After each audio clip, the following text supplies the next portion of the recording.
And we're back. If you're just joining us, this is the Good Things Jackson Show. I'm your host, Brad Kamikaze Franklin. Hope you guys are enjoying your Sunday, all right? And we just had Stephen Fifthchild Brown in here, Stephen Brown, alias Fifthchild, telling you about the Briarwood Art Center. And if you haven't been by, if you haven't heard about it, please go by and check out, what's going on at the Briarwood Art Center, because it is a beacon in that neighborhood, and that brother is a beacon in that neighborhood, and he's doing the work. He's not waiting for somebody else to come in and do it. He took a building inside of his neighborhood and has established it as an art center, and already has some great events in that building as well, so go by and check him out. But as I stated before the break, all right, we have the Chief Medical Officer for the Mississippi State Department of Health with us, Dr. Justin Turner. All right, and you're probably already familiar with him because he is a debonair man about town. He wears a lot of hats and he does a lot of things. Most recently, one of the keynote speakers, or the keynote speaker at the Jackson State Founders Day, as a matter of fact, man. So this gentleman is all over the place, man, and I have been following his journey and his story for a very long time. Not just a doctor, but someone who cares about our community and is using his skill set in the medical field to help to further all of our causes that we have here in the state of Mississippi. So Dr. Justin Turner, thank you for being here. Thank you, Mr. Franklin, for having me. Hey, man, we appreciate you for being here, man. So before we get into the nitty-gritty of what we're talking about, because there's a lot of very serious things going on with healthcare and hospitals in the state of Mississippi, and we got to talk about that, because as I have been looking and kind of following, there's not a lot of chatter about it on social media, and there needs to, because it's a very serious thing. It might not affect, Jackson, Mississippi proper per se, but it affects our people around the state. It affects people that are in 97.7's listening areas, so we can talk about that. But let's talk about you and how you got to the point of where you're at, because you didn't just start out being the chief medical officer. You worked your way up to that. You started your own practice. You started your own business. You've been doing a lot of things. So let's talk about Justin Turner, the person, first of all. Yes, sir. Where are you from? When did you decide that you were going to go into the medical field? How you got into your practice? You talked about, what was happening when you were trying to open your practice, as a matter of fact. But, give the people a little background on yourself before we go into all of the good stuff. Yes, sir. Good afternoon, family. So born in Natchez, Mississippi. Grew up in Fayette, Mississippi, down there in Jefferson County. So I lived there up until about age 6. Mom and my biological father divorced when I was 3. Stayed with my grandparents for a few years. And then at age 6, my mom remarried, who's my current stepfather, and we moved to Port Gibson. So lived there from age 6. So you've been in that area pretty much all your formative life. Right. So moved from Jefferson County up to Claiborne County. Was there in Port Gibson up until age 16. Moved to Vicksburg, August 16, 1996. I never forget that day, which is my birthday. Mm-hmm. So went to high school there at Warren Central, finished there in 99. Around that time, I was kind of finding my journey and kind of figuring out what I wanted to do with my life. And I remember a career fair in medical school down in Port Gibson where a guy with a long white coat came in, and he talked about, what it means to be a physician, to be a doctor. He said it can provide 3 things for you. He said it can help you pour back into your community and give back. Mm-hmm. He said you can make a lot of money, and he said you can also help people that gave you a chance, like these teachers here at your school. Now, what 12-year-old don't want to hear about making a lot of money? Absolutely. But I realized as I grew older, watching my mom, in her singleness and working 2, 3, or 4 jobs, that I really wanted to give back to her, and I didn't want her to have to pay a dime for me to go to college. Right. I enjoy helping. I also watched some of my grandparents and family members struggle with different health ailments and different things like that, and I always felt like, there has to be another way. So finished high school in 99, came to Jackson State, was there up until 2003, continuing to just really just kind of, learn my purpose and knowing that I really wanted to be able to, give back. I was doing community service then. Got into medical school at Meharry, there in Nashville. Very prestigious school, yes, indeed. The first HBCU for medical school. So finished there in 2008. And I had a professor there, Brad, who was talking to me as I was trying to decide where I wanted to continue my residency, my training post-medical school. I had choices between Texas, Tennessee, Mississippi. He said, you know what?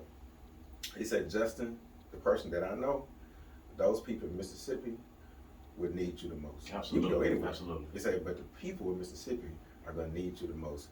And Lord knows that definitely has been true as I would sit in class and see how Mississippi would be ranked the worst in everything. Absolutely, Obesity, in everything, heart right. disease, cancer. Right. We're looking across the room with people from all over the nation, and I'm actually feeling embarrassed, and I'm feeling convicted, because as my current state health officer says a lot, we don't have to be featured because we want to be. We featured because we choose to be. So I saw us ranked worse in obesity for 8, 9, 10 years straight. So I came back, was intentional, linked up with people like Mac Epps over Mississippi Move, and I started this fight to end obesity, and just the relationships that Stephen Brown was talking about. Oh my God, Stephen, just doing amazing work. Yes. And working with Running Crudup and just working better together. And I took a job, my first job as a physician over at Marriott Health Central, which was called Central Mississippi Medical Center then. Corporate health care, this is no secret, I've shared this publicly before, but I was really being asked to see patients probably about every 8 to 10 minutes, and if I was in there too long, there was a knock on the door. And that may work for others, but it wasn't working for the person who grew up seeing Mississippians struggling. They didn't have to be. It really doesn't work for anybody, really, if you're being honest. It shouldn't. If we're being honest about it. Yeah. So I looked at my contract and saw when it was going to end, and started working on my exit plan at that particular time, because I couldn't sleep at night, knowing that, I spent all this time, all these years training to become a physician, but to feel like a puppet. So I prayed about it, and God showed me Tournicare, which was a clinic where it was going to treat the whole person, focus on mind, body, spirit, soul, realizing that we're more than just this physical flesh. Right. And man, the vision just became clear. So I started in 2013, and it's been a blessing ever since, man. So let's talk about that, because Stephen talked about his dream and his idea actually becoming a reality, and the challenges it took there. And you actually we were sidebarring, and you were telling him about, what your challenges were to start, your own practice. So when you decided that, hey, my exit plan is I'm going to open up my own practice, start my own thing, and I'm going to have, my own staff, and I'm going to be in charge of what's happening. I'm going to be able to take care of these patients in the way that I want to. Talk about some of those challenges that took place for you to actually get that off the ground, get started, to find you a building, to find you staff, all of that stuff, because I know it was a journey, right? Yeah, I think that's important, because the people that's listening, a lot of people are going to hear this powerful, show today, and think about, what can I do? I want to start this, I want to get in my business, and I want to, and I think we probably don't do enough of talking about the nitty and grit of it. You know it firsthand, but entrepreneurship is not easy, which is why the majority of Black Americans are not entrepreneurs. We're more consumers. Right. But I'm here to tell you, just like Stephen's here to tell you, that where there's a will, there's a way. Right. Tough times don't last, but tough people do. That's right. So initially, when I was trying to start, there was limited mentorship, because there wasn't a lot of people that looked like me in the field, and it's hard to be what you never see. I had to get a business. I don't have a business degree. I got a medical degree. Right. And been banking with Regions and South for 14 plus years. They only wanted to give me $5,000. Wow. Then tried to get a loan from another major bank. I had 3 banks that basically offered me crumbs. And I'm telling them that I am trying to invest in South Jackson. I'll be the only full-time internal medicine physician in South Jackson. The type of money that doctors generate, and you all telling me that you all can't give me anything.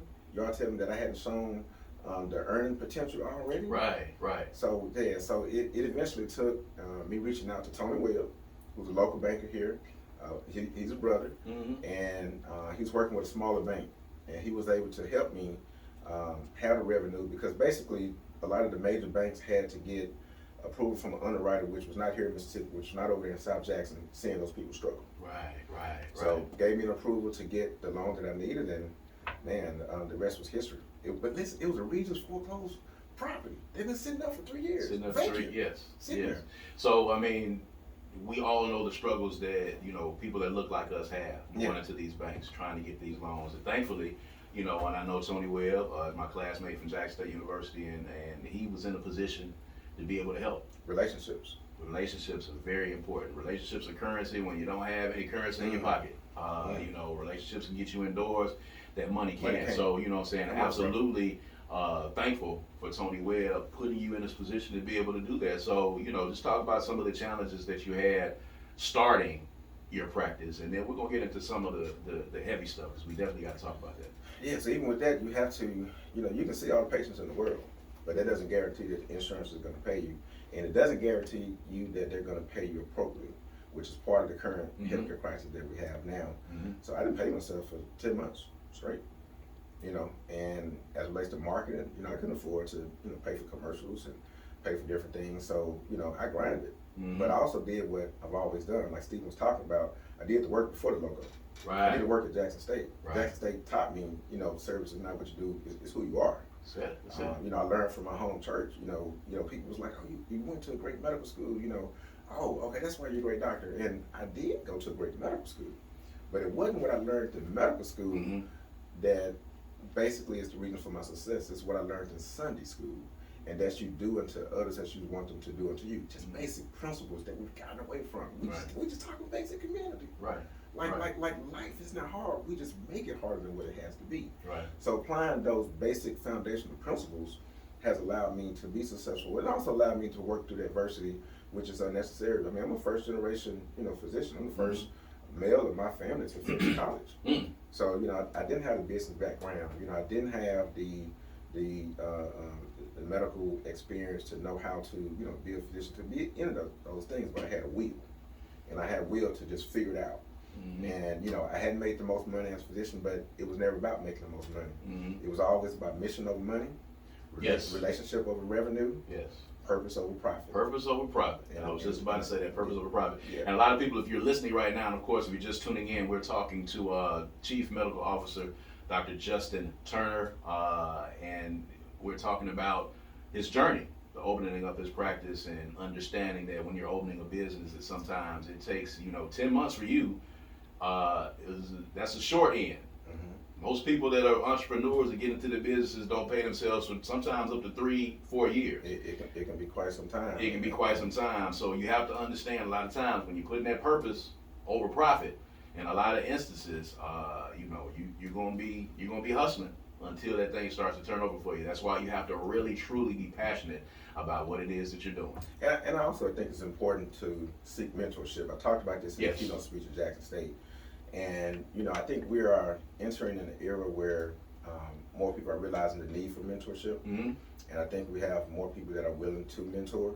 But it's also something as a community we just hadn't done a good enough job of, and making sure that we're preparing the next generation. You know, a lot of us are doing better than our parents and we think we're doing something. A lot of us have moved out into affluent areas and we kind of feel like we survived, but no, we're really not doing as well as we need to do compared to other communities, which is part of why some of the things are training as relates to, you know, comments by Kyrie, you know, different things like that.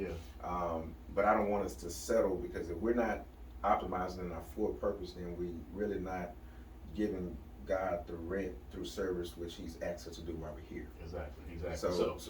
So Dr. Timothy Quinn is someone who actually offered me some advice when I was first trying to start. And a lot of people look at it like, okay, well, Dr. Quinn and Dr. Turner, they're in competition. You know, they're doing interviews, doing videos. But listen, we don't compete, we collaborate. Now, he's not somebody I spend time with every day, but people have to realize that everyone is not out trying to compete with each other, and there's enough for the pot for us all to eat.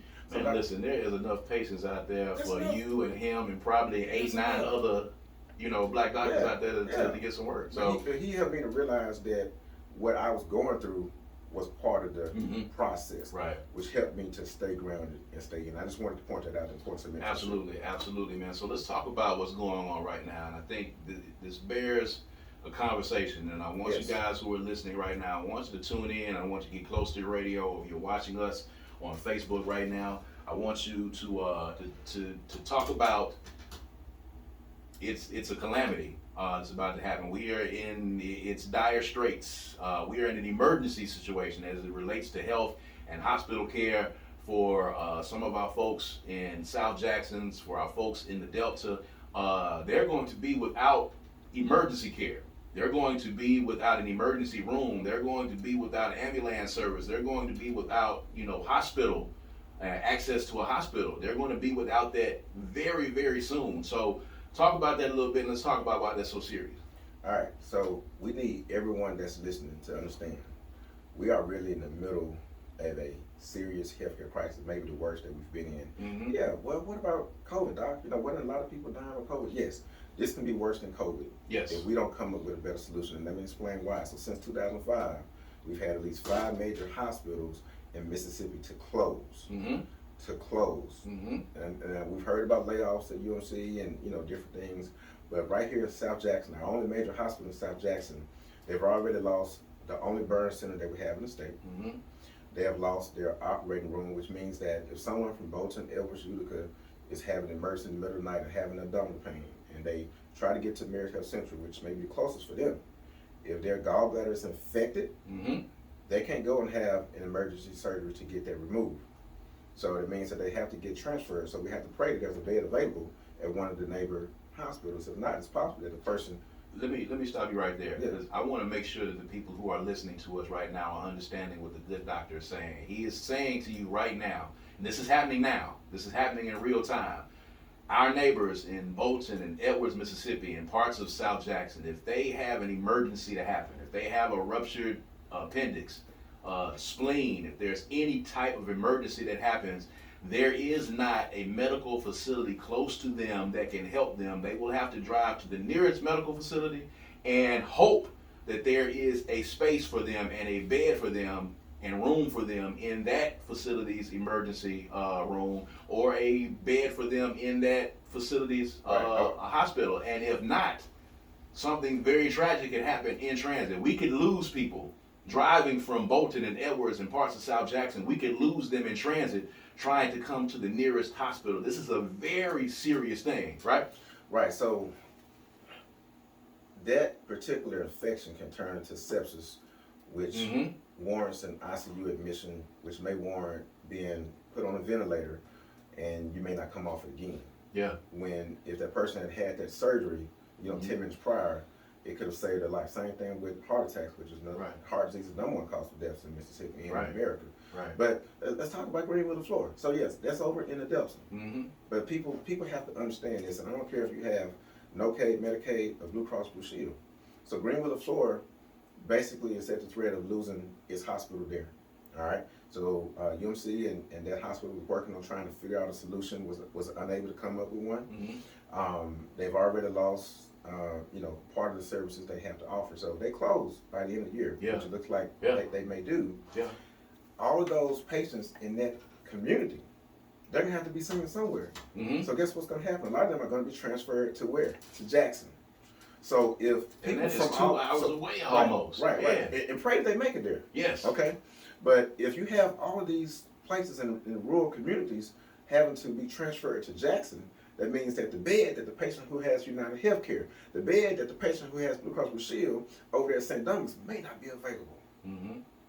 Mm-hmm. It is paramount Mm-hmm. that we start making more noise about the healthcare crisis that we have here, because this is not just something that's isolated to Jackson. We are our brothers and keepers. Every community Mm-hmm. here in the state of Mississippi will be impacted. Mm-hmm. So we need to collectively, like you said, amplify Mm-hmm. this problem. Mm-hmm. We need our leaders, our elected officials, to help us come up with a universal solution, because post-pandemic, it's been a significant challenge. Right.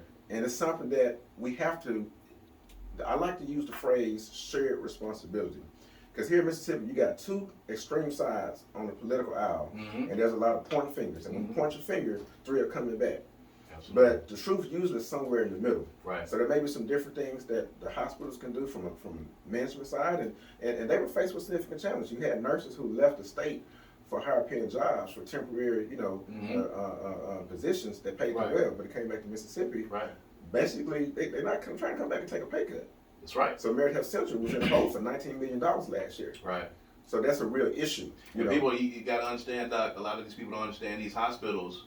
They're not here for philanthropic means. They are businesses. Right. Okay. These hospitals operate as businesses. Yes, they are in the business of saving lives, but you don't have a lot of doctors who might, have the same heart Right. as Dr. Justin Turner does, or a lot of other, or Dr. Timothy Quinn, or Right. some of these other doctors out here, especially when we're talking about us and people that look like us. These are businesses. So these are people who have said that the business of keeping this hospital open is more important to us than saving lives.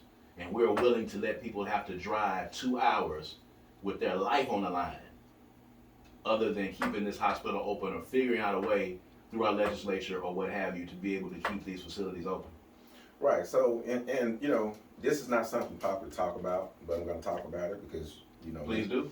Um, you know, so our black women are dying 3 times more just giving birth in Mm-hmm. Mississippi. Mm-hmm. Our white women are dying 1.5 times more giving birth. Mm-hmm. Our Hispanic women are dying disproportionately, but it's hard to even keep up with them because a lot of them don't even have a social security number. Right. And you got certain places that are specialty centers that take care of high risk OB patients Mm-hmm. that they can't be seen because they don't have a social Right. security number. Right. So we don't even have the data of them. But we Right. know that here in Mississippi, every demographic is being impacted by this.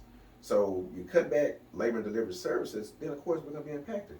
Our babies are least likely to make it to 1 year of life. Mm-hmm. We're the worst in the nation with that. Mm-hmm. These are real issues. These are real problems. So because these are real issues, we got to really come up with real Solutions. Yes. And here's the thing. So Medicaid expansion was and is an option, but Mhm. the state has refused to proceed with what that process looks like. I'm not here to say that Medicaid expansion is the only option. It is an option. Right. But if it's not the option, then what is the option? Right. There has to be a solution. There has to be a We have solution. to figure out a way to take care of these people. Right. Everyone that has a role in this have to come down and sit at the table and realize that the characteristics that seem to divide us are not stronger than the characteristics that seek to unite us. Right. So you're the chief medical officer for Yes. MSDH. So right off the top of your head, and discussions that you've been having, because I know we've got people that are listening to us right now that have relatives in the Delta, have relatives in Edwards and Bolton and in South Jackson and the southernmost parts of the city. You know, in the conversations that you've been having, you know, how can the city of Jackson, how can the healthcare centers, the hospitals here, and we have a lot of them. This is a billion-dollar industry in the city, probably the most profitable business that we have in the city of Jackson. You know, what are the discussions? What are the conversations about how we can assist in these issues with these patients that, you know, might have to drive 2 hours in an emergency situation? Yeah, so from a perspective from the Mississippi State Department of Health, I can tell you that we have been working at this for quite some time. And we've had several discussions as relates to the Mississippi Hospital Association, with elected officials, with insurance commissioner, and there's no one clear-cut solution. But we do know that this is a significant challenge that we're facing, and we need to figure out how to get more people at the table and have these candid, difficult conversations. We appreciate Lieutenant Governor Holtzman, who basically helped to, you know, create sitting hearings where we've been going down to the Capitol, and our state health officer, Dr. Edmonds, been going down and doing a great job. Dr. Woodward with University of Mississippi Medical Center going down a great job at presenting to our elected officials the totality of these issues, which they really didn't understand. And it's no knock on them because they're not in healthcare. So dialogue is happening. We need the people to tune in to Brad Franklin Show, second plug, and other people that are discussing this to make this so much of a priority that it's trending on social media like the Kyrie Irving comments. Yeah. Like we need to be having town hall meetings with our community leaders, with our elected officials, and we need to be asking, hey, you know, what are you all discussing down there at the Capitol? You know, is this a priority? We know that there was a recent. Does MSDH, I didn't mean to cut you off, does MSDH do any lobbying during the legislative session at all? We are able to present, you know, different things that we think are important. So yeah, we have some things that we're working on presenting when we head down there as we prepare for this next session. But we can't afford to wait till the next session. Nah, you can't. Like this is crucial. It's not just the Delta. I mean, it's South Jackson, it's Vicksburg, it's Hattiesburg. It's talking with, you know, physicians down there. Like we need to be coming up with something really, really soon. So in your expert opinion, if you had a family member Yes. who you knew had health issues and was coming, you know, was having to use those facilities, and right now there's nothing there, what would be, you know, you're talking to somebody that you love and you're trying to figure out a proactive way for them to be able to take care of themselves in the case that something happens, what would you tell them? Well, unfortunately, Brad, a lot of people do not have a primary care physician or primary care provider. And if they do, they probably haven't been seen in 3, 6, 12 months. And I've been that person, especially when you're busy, especially when you're grinding. We've had that conversation. Right. Telling people to get up to date with their appointments. All right, telling people to find a primary care provider to make sure that they are healthy as they need to be. Right now, we are seeing an increase in hospitalizations secondary to flu. COVID is going down. Pneumonia is fairly stable. But we are peaking with flu quicker than we've peaked in the last 5 years. So to those who get vaccinations, go get your flu vaccinations. We encourage it. Now, if you choose not to, then that's on you. But at least take care of your body, get your sleep, get your vitamins, get your minerals, get your nutrients. People take airborne, some people take multivitamins. Exercise. You know, the things that you can change, control your controls. So the problem with a lot of those women, when I talked about a lot of those women that are dying disproportionately, about 75% of our pregnancies in Mississippi are Medicaid pregnancies. Now, if you get pregnant, you qualify for Medicaid. But what if they didn't have insurance before they got pregnant? That means that they weren't going to the doctor. If they weren't going to the doctor, it's possibly that they had diabetes, hypertension, and heart failure, heart disease that they didn't know about. So a lot of them were high risk by the time they qualified for insurance. So they'd already put them at a disadvantage going into the pregnancy. So that's one of those significant factors that contribute to why we lead the nation. So we don't prioritize preventive services as much as we need to. We don't prioritize going to the doctor. I'm in the room with a patient and someone calls in, it's like, hey, what are you doing? It's like, well, I'm at Dr. Turner's office. Everything okay? Like, what's wrong? A lot of people think that you got to have something going on to go to the doctor's office. And we just got to work on changing that narrative because we've been able to help save so many lives at Turner Care by catching diabetes before it caused them to have an amputation. Because they felt fine. Just because you are fine does not mean it should be a part of your regular routine. Let's talk about this real quick because we got to wrap up. We got a couple of minutes. Mississippi is no longer the most obese state. Now that's good things, Jackson. That's good things, Jackson. All right. So y'all are used to us being the last and everything. We are no longer the most obese state. Real quick, why do you think that's the case, and what do we need to continue to do to keep ourselves from being number one in obesity in the nation? Well, of course, the State Department's going to take credit for that, but it's a comprehensive, collective approach from people all across the state. Even the White House has a nutrition plan that's being intentional about, you know, looking at the disparities that's associated with nutritional health. We have a Walk with a Doc program every second Saturday that we do down at Parham Bridges. That we invite people to come out. So we just sit there and walk and we talk about health issues. People are starting to wake up. We got people like you that have, man, you were very vocal during COVID about how serious things were as it relates to taking care of your health. And people are starting to listen. People are starting to invest in their nutrition. People are exercising more. We were the worst, now we are fifth worst. And that's a huge deal. To go from that's a big deal to, you know, in mid-40s. We will take what we can get. Exactly. And we can continue to build upon that. That's fantastic. Ladies and gentlemen, Dr. Justin Turner, he's the Chief Medical Officer for the Mississippi State Department of Health, dropping some very serious information on you guys today about the health calamity that's happening right now for our brothers and sisters down in the Bolton and Edwards and South Jackson area. Our folks in the Delta hospitals are actually closing. And it is presenting a huge problem for those people who are going to be looking for emergency care. So for those people that want to follow you on social media, if they want to get in contact with you, if they want to come and be a patient at Turner Care, where you guys specialize in the entire body, give them all of that information. So on Instagram, you can follow us at Turner Care MS. On Facebook, is Turner Space Care. And you know, I'm not currently taking new patients, but my awesome nurse practitioner is. So call us and let's get because you stay packed, man. You stay packed. You stay busy.